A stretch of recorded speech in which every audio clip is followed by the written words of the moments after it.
The Muslim world in the 12th century was a land divided. Jerusalem, the heart of the Islamic faith, had been in Crusader hands for over 3 decades. Chaos, corruption, and disunity plagued the Muslim territories. But amid this turmoil, one family would rise to inspire hope and resistance. Their story begins with Imaduddin Zengi, the determined leader who laid the foundation for a new era of unity, and continues with his son, Nuruddin Zengi, who became a symbol of justice, piety, and courage. Before we dive into our video, please subscribe to our channel for more interesting videos. Now let's start our video.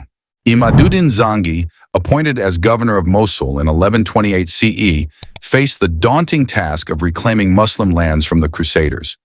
Recognizing the need to first restore order within, he took on the challenge of uniting fragmented Muslim states, fighting not only against external enemies, but also against corruption and treachery within his own ranks. His early victories, such as the capture of the Crusader fortress of Al-Atharib, turned him into a symbol of defiance and strength for the Muslim world. Though he was unable to fulfill his ultimate dream of liberating Jerusalem, Imaduddin Zengi laid the groundwork for future victories. His relentless campaigns and reforms inspired a new generation of leaders, most notably his son, Nuruddin Zengi. On a fateful day in February 1118 CE, in the city of Tikrit, a child was born who would carry his father's vision forward. Named Nuruddin, or Light of the Faith, he grew to become one of the most revered rulers in Islamic history. Nuruddin Zengi's life would embody justice, devotion, and an unyielding commitment to the cause of Islam. Nuruddin Zengi was not just a warrior, he was a devout Muslim who governed according to the teachings of the Prophet Muhammad, peace be upon him.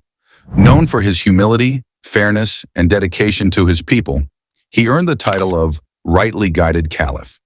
His faith was the cornerstone of his leadership, guiding him through every decision on and off the battlefield. As Sultan, Nuruddin Zengi focused on liberating Palestine and Jerusalem from Crusader control.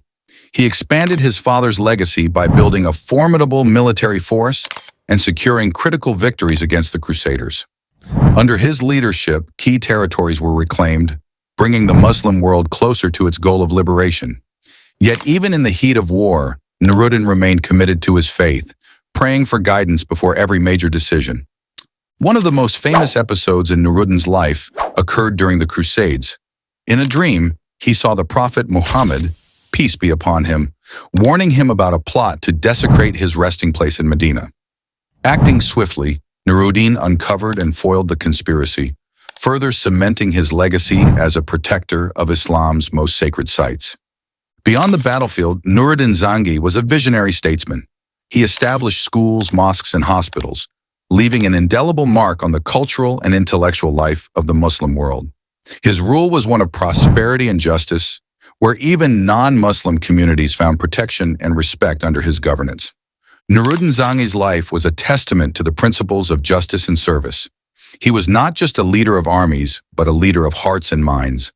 His reign brought unity, faith, and strength to a fractured world.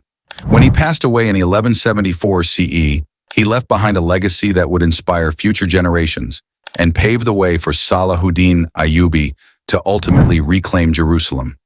Imaduddin Zengi lit the spark, and Nuruddin Zengi carried the torch.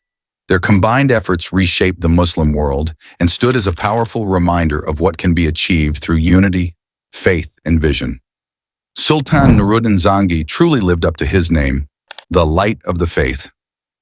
Subscribe to Historical TV for more stories from the past